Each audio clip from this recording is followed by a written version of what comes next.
Hello guys, welcome back to Reaction. I'm Peter. I'm Vicky. Welcome to today's episode.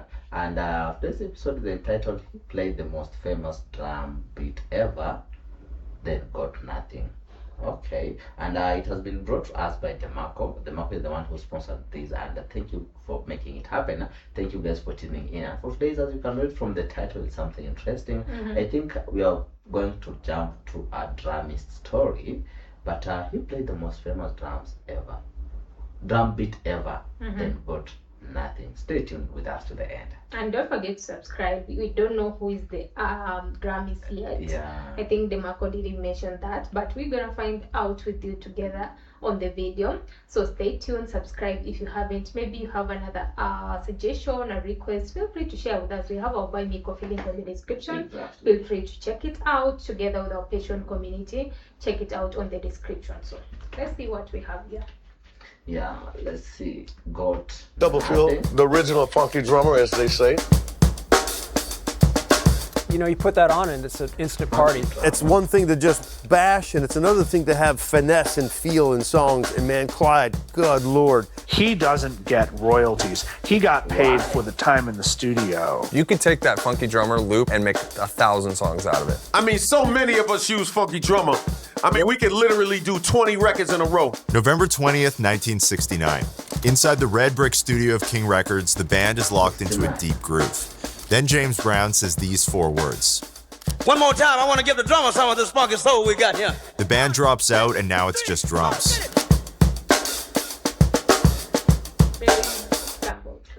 is Clyde Stubblefield. I think he's our drummist. Stubblefield. Okay. What Clyde Stubblefield plays in that moment will become the backbone of hip-hop. It'll be sampled over 2,000 times, it'll generate millions of dollars, and the drummer who played it won't earn a cent. This is the story behind the most that's the reason now then got nothing. So the drum could be used, he said, could generate a lot of millions, but the drum got nothing. famous drum beat ever recorded. I mean, what's not been said, it's probably the best of that thing, right? I think. I mean, it says it all, funky drummer, it is what it is. That's the groove. And then it's the most sampled thing, because why? Because it's the funkiest, danceable, coolest beat that you could ever make. To understand Funky Drummer, you have to understand Jamesbrown. He's known as an R&B soul singer, but that's changing in the late 60s. He's obsessed with rhythm and building the foundation of funk. Everything in his band becomes percussion. The guitars played short stabbing chords, the bass was repetitive and hypnotic, the horns played sharp accents, and the drums, they were the engine that kept it all moving. There's this saying when you're like looking for guitars to buy a guitar, you find a guitar that has all the songs in it already. That is how I think about Clyde Stubblefield's drum loops, honestly. It's just songs already there. I joined Jamesbrown band in 1965. I played on Give It Up, Turn It Loose, I'm Black and I'm Proud, Cold Sweat. When Clyde joined the band in 1965, he brought a sound shaped by what he heard growing up in Tennessee. Things like train tracks, washing machines, and other natural sounds. Fast forward to 1969. There's 2 drummers in the Jamesbrown band. That's Clyde Stubblefield and Jabo Starks. Jabo and Clyde are some of my favorites. And then like getting to see him and having the 2 drummers on stage, and like, I didn't understand what was going on. They wouldn't play at the same time. Like one was playing and the other guy was like ready to go at any point. And if James pointed at you, it could be in the middle of a bar. That other guy had to jump in if James wasn't feeling the one drummer. Like a completely wild way. Can you imagine you're just sitting there waiting and he's feeling the other guy and you don't play the whole gig and you're just like, all right. That's interesting, like you have to stand and wait. Yeah, so when he points at you, does both of you play or the other drum stop, then you chip in? I think he means that like there were just 2 drummers, but the other drummer was like James wanted like the other drummer to just play, then for you just wait, because it's like, imagine waiting like the whole performance, like you have not played, but you have to be ready. So maybe at any point he can be like, now chip in. Get to play today. Back then, having 2 drummers wasn't unusual like it is today. Think of bands like Genesis, the Allman Brothers Band, the Grateful Dead, and Frank Zappa, just to name a few. Between Clyde and Jabo, Clyde's looser feel made him a natural choice for songs that grew out of jam sessions. Mainly the drums I played was just a jam tune when we be in the studio just jamming before he got there. Then we come in and say, let's put a tune in, let's put oh, you're gonna do the funky drummer. That's the funky drummer then. We'll make that the funky drummer. I said, cool, I had no idea. Jabo, he plays more of a moving drums on top. I play more of a sturdy drum on top with a sturdier foot drive. So he's more of a swing funk type player, and I'm more of a sturdy funk type player. His snare drum ghost notes filled the space between instruments, giving the band its signature pulse. That's the normal, that's the straight beat, and you're gonna add to it.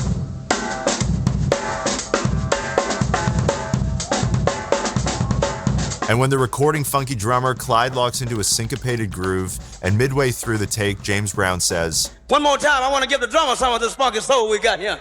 What's unexpected is that Jamesbrown starts explaining to Clyde what he wants to hear during the take. You don't have to do no soloing, brother. Just keep what you got. Don't turn it loose.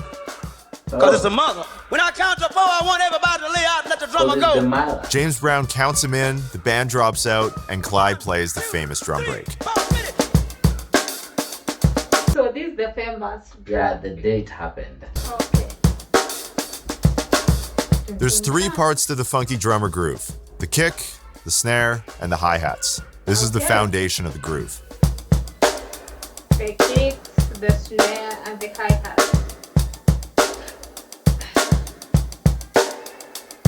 But the real magic is in the hi-hats and the snare. When you play the fast hi-hat pattern more on top of... Okay, so the hi-hats with the dark drums. This is the hi-hats, and then you've the been calling it a snare plate. Yeah, you've been calling it a plate. So this is... How have you been calling it? I don't know. So I think it's the... And not It's the for hi-hat. high for I-H-G-H. It's high for... Like high, H-I. Yeah, H-high, hi-hat. I think that's the right name for that. Yeah, the hi-hats, and then there's the other normal drums and are there. kicks. So it's the famous drums are drum beats. It's made of snare, Hi-hats and the kicks. The kicks are I think from the legs. Yeah, you can see them. the cymbals, you can clearly hear every note. It feels delicate but urgent at the same time, compared to hitting the edge of the hi-hats, which sounds heavier and darker. Oh, edge sounds heavier. Okay. Yeah, it's true. Then he decorates the groove with quiet ghost notes and hi-hat openings, adding almost a melodic layer to the groove. And this is what it all sounds like together. I think also the kicks have big strong But it's been sampled hundreds, thousands of times. Yes. Without these subtle details and dynamics, it wouldn't be the iconic Funky Drummer groove. And the exciting part is, you can also learn how to play it. We brought in studio legend Ash Sohn, drummer for Adele, Seal, and Snow Patrol, to teach a course on grooves just like this one. His course, Kick, Snare, Hat, teaches you how to develop one-handed hi-hat technique, develop dynamics on the snare drum, and how to refine your timing and sound on the kit. And all of these elements are exactly what make Funky Drummer so undeniable to drummers and producers alike. Click the link below to sign up for the course. It's all on the Musora app. But the reason we're still hearing Clyde's groove more than 50 years later is something else entirely.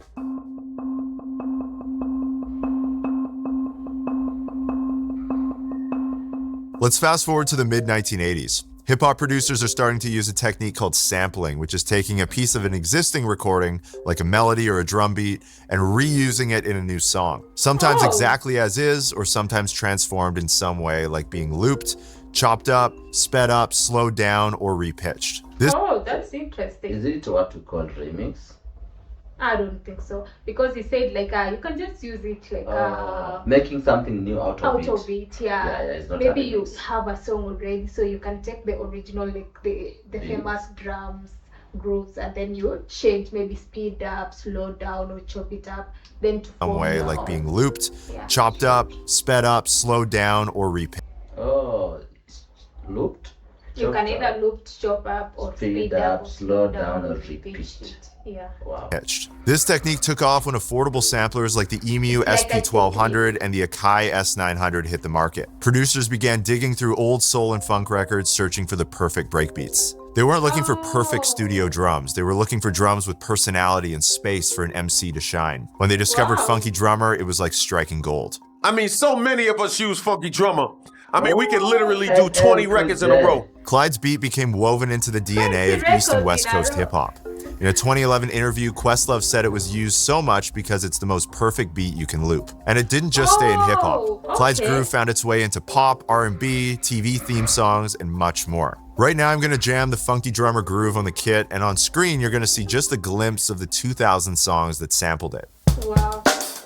Let me ride, Dr. Dre. And these are the 2000, only 2000. Yeah, the songs that took that, the famous drum and looped it. Okay. Is it a number 2000 or the year 2000? I think in the year, in 2000? the year 2000, yeah. From the 2000. Yeah.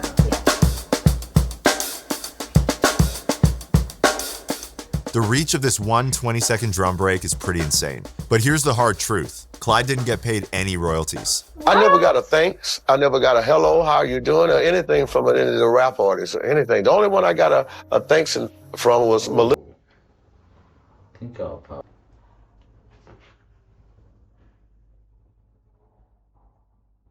Melissa Etheridge.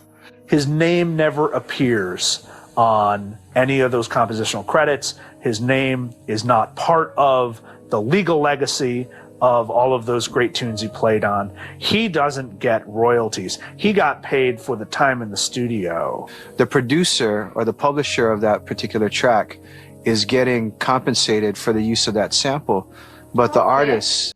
So even the title is now making sense. Yeah. So people are using it, looping it, like creating their own out of it, but they haven't even paid the artist themselves even a dime. But the producer of it is the one earning from it. Yeah, and I think it's oh, now I'm getting it. I think the guy just got a one-time check. Yes. On The moment he recorded it, he was just paid his own part, but later so the rights are on the producer's part. Exactly, the rights. So he's the one that, in case maybe you want to use it, you approach him, he gives you the authorization, you pay him, and then he just gives the money, and the artist doesn't. That originally played that drum break that got sampled is not necessarily getting any compensation for it. There's so many groups that sample my stuff. They say I'm the world's samplers, #1 sampler's drummer. So hey, I haven't got a penny for it yet though, but doesn't get much more innovative than that. I mean, how many times has that thing been sampled, you know?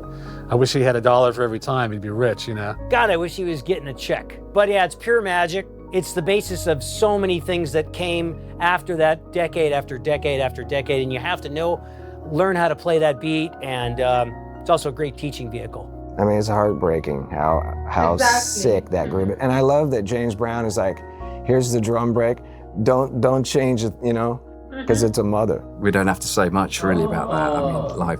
Wow, what happened? He said that because it's the mother, and he didn't know that. Change it, yeah. Yeah, he said that at that time, and he didn't know the meaning that it could be on at this time we are watching it, because it has been sampled to a lot of tunes, being now it's the mother tune. Yeah. Life-changing for everyone, really. I just wish that he had got the financial reward that he so justly deserved for that, really. That's all I can say. And it's a little down, I'm sorry, but it's like, you think about that groove, I think it's something like 3,000 songs that have been influenced by it, either literally or looped it, and what a sound, what a feel, you know, God rest him. Groove master, humble guru king. I mean, yeah, man. I mean, anybody that played with Jamesbrown, anybody that played on a lot of different recordings that they didn't get recognition for, you gotta give it up to him, man. A man knew how to just support the cause and keep it going. It's a sad story for Clyde. It's a sad story for Ringo. Boom, boom, diddly dee, diddly diddly diddly. And it's a sad story for I know you wanna leave. Anyway, all these drum grooves, sing, sing, sing, Gene Krupa. You can't get publishing from a drum groove. You can get publishing by a certain amount of chords played in succession, a certain amount of melody notes played in succession, lyrics, but the drums. Why could you play Wipeout and you could play it on anybody's album, and that beat, that sticking, those accents, do not qualify as big publishing. It's just plain old wrong. Regardless of how many It's times alright. his beat was chopped up, looped, sped up, slowed down, filtered, or layered, he only ever received his one-time session fee. Why? Because he was on a work-for-hire contract. In 1969, that fee was around $50, which would be about $430 today. Jamesbrown and the label owned the recording and the copyright. He didn't tell me what to play. Asked me to play. I played what I felt, but he owned it. Sampling laws weren't what they are now, especially in the early hip-hop days. So because you are hired, like that's Yeah, the job, one you time can't pay. do anything about it. Like it was just a hire, one-time job, you get paid. So whatever happens after there, it's not your business anymore. Yeah, That's heartbreaking. I can't be sure if that's my drum pattern. If it's a little snap, I can't be sure. But that's where honesty come in. A person could say, yeah, that is your drum pattern. Then we discuss things. Otherwise than that, I cannot go to no one and say, hey, you're using my drum pattern. If it's just a little ta-da-ta. I don't know that was me. Later in life, while battling cancer, Clyde had around $80,000 in unpaid medical bills. Prince, who was a huge fan, stepped in and generously paid them. He obviously respected you Correct. enough that he wanted to see you beat this and not feel a burden. Right, yeah. And I still don't understand why. From one music legend to another, Prince gave Clyde $80,000, asking that the gift stay between them. It just happened. Wow. It's tragic to think the drummer who laid the foundation of hip-hop couldn't even pay his own medical bills. And sadly, this story is all too common for session musicians. The job ended in the studio with a one-time fee before the music was even released. Funky Drummer was released. My question is, after he just laid a foundation of so many hip hop like beats and all that, like did he not get like other side gigs, like because you know everyone is now looking at your drums and they're like, wow, this is an amazing thing. So they even didn't get a chance like to look for him, maybe him to work for other artists. And you know, or something. the problem is they already have that recorded tune of yours. So they just don't use need it. You. Oh, they that's don't fine. need you because whatever you'll be producing, Yeah, they it's have right it. here. Yeah. Okay. Released as a single in March 1970, rising to number 20 on the best-selling soul singles chart and number 51 on the Billboard Hot 100. Interestingly, it wasn't released on an album until 1986 when it appeared on In the Jungle Groove. Clyde's drum break has been sampled over 2,000 times, and probably even more if you consider all the ways the beat has been manipulated and interpolated. He's inspired drummers across genres from pop and rock to metal and jazz, and we've heard it directly from the guests who have come through Drumeo. One of the originators, one of the kings. It just sounds like he's sort of dancing, you know, on the kit. It's got that really light approach to it. You know, you put that on and it's an instant party. Incredible groove, beautiful playing, and he's loose. He's improvising. He's got the groove happening, but it's not static. It's got a lot of improv. It's got a lot of great phrasing and interesting aspects to it.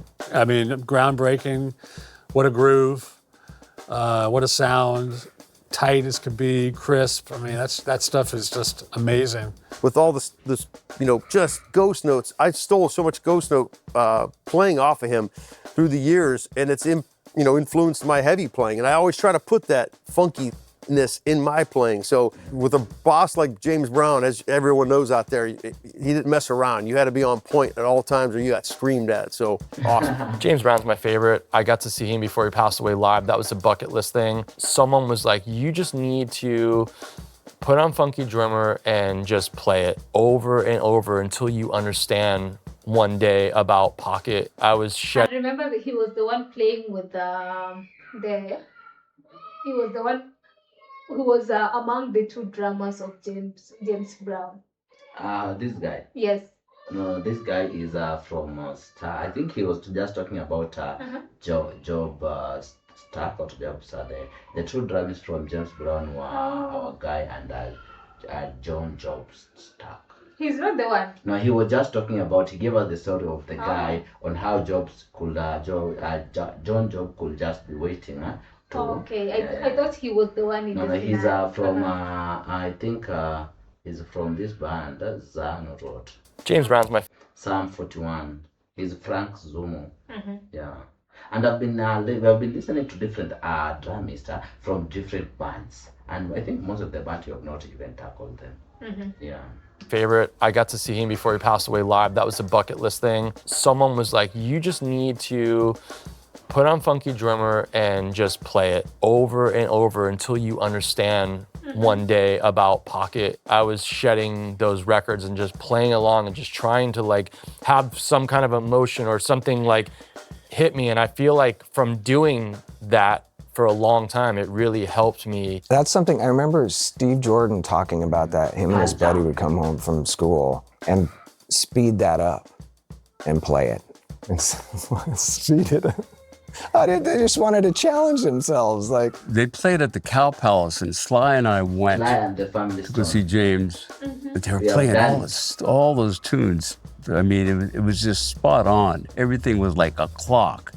And you could tell James Brown had he had moves where they'd hit stuff, emphasize stuff, and it was tight, super tight. Yeah, when I think about his energy, it's just very selfless. Also based on the timeline, what black men had to deal with during that era of trying to own a certain position in their life, but yet know that they still was faced within a time they were presumed to be worthless, And I feel like it gave the gravity to the music that was happening at the time. It's like you had to dance, you had to move, you had to do something. Otherwise, you would just feel like you had no purpose in this world.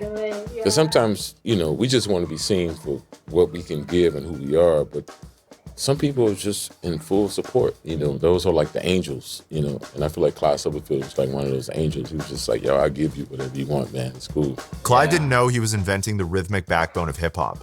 He was just playing what he felt in the moment. I came up with that out of the blue, so it's my idea of how I feel the funk should be. That's what's clear. What people need to understand is so much of that. Well, so he just came up with it, and he didn't know like this is something that could be historical. Like it was just his idea. How fun could be. Yes.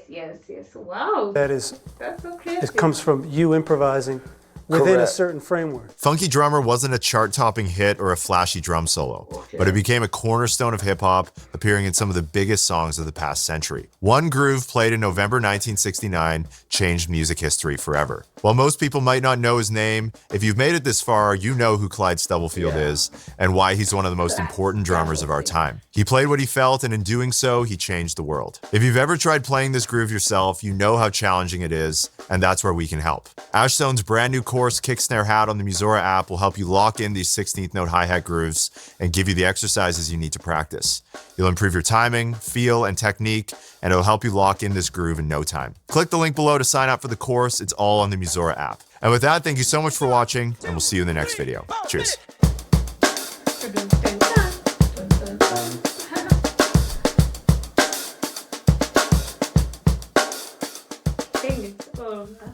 I think we're calling this the magical mystery box of props. Just wait for what we have in store for you today. These are, I guess, replicas of the 5As that Clyde used back in the day. Oh. We got some old school CDs. This is from 1986. This is from 2003. Oh, here we go. These are my favorite. On cassette. In the Jungle Groove. Look at that. I actually have a wicked cassette collection right now. So that's where the original drums appeared, in the Jungle Groove. Probably like 15. I don't know anyone else my age who has 15 cassettes. James Brown rhythm sections, the Chitlin Circuit, and me. Okay. This book is awesome. Give the drummer some. More books. The Hardest Working Man, How James Brown Saved the Wild West. No, I'm just kidding. The Soul of America. Okay. Cold Sweat. Kill 'Em and Leave. Searching for James Brown. The One. That was the James Brown thing. Okay, I think it's all about beat one. All right. Oh, so guys, that was interesting. I've just noticed from the guy's advert on his channel that they have been training people to play the groove, the famous drum. So that means besides that, him not being paid, he's also being studied without being paid. Oh, yeah. Yeah. Like if you want to imitate that, you can learn yourself. Yeah, but even as like others are being studying about. Like people are maybe, I think it should be not chargeable in case like you should just go to the original like song or something, listen to it and learn to play it just to impress it, but not like make it commercial, like now you're the one selling it. Yeah. But what an interesting episode, and it gives the real story of not only back then artists and up-to-date artists are being going through challenges. Yeah, artists are going to more so the behind the scenes artists, like not most people who are recognized as the artists who sing, maybe who wrote the lyrics, but the people who plays the guitar, maybe drums and all that, they are not that given the recognition that they deserve. But because I feel like they're the one who make the rhythm of the song to sound more better, like make the lyrics to sound more better, but in reality they are not recognized any at all. That's so sad, so heartbreaking, and also on the different side of the story, and up to date artists and not only artists, a lot of people are getting themselves into contracts. That's now the big problem of our today's maybe society. You might find a good artist, someone knows your potential, makes a sign or a contract with you, and as you keep going, you find yourself you sign something that it won't benefiting you direct. But I think mostly on the drums, you have no choice because you must play for an artist, like you can't just come and play your own drums and then people will listen. I think it will sound better if you're playing like in a song or something. So that's their disadvantage, because like you have no choice but to play maybe for an artist, and for you to play for an artist, like an artist won't come and sign you, like come, I've already signed you. They must see your work and all that. And that maybe was your loophole. So that one song that you played and then it went, everyone is knowing, everyone wants to know about it and all that. So you can't come and claim like, I played this song. As you say that he's only ta-ta-ta. You can't say that. Those are the drums. And also our as you say, as the technology advances, as people lose their job, like drummers now, you can see AI things can produce some drums, cool drums that you don't even need someone to produce. The beats, the saved beats, and I've seen even most of the dancehall songs, they usually have the same beat, different lyrics, and it's cool. People are enjoying that. Even like hip hop, we had like he was the one who created a loophole for most of the hip hop artists, So for us who are listening to this instrument, we can't tell like this is not a real, this is not an original instrument. We would be like, wow, we love the sound of that instrument, we love this, but we can't know that this artist maybe took an original instrument from somewhere, then came and looped it. Thank you, Demarco, for such an interesting and good knowledge on our family. Share your thoughts. Something that we not mentioned, or maybe we mentioned it wrong. We stand corrected. Subscribe, stay tuned. Thank you so much for this. See you. Bye bye.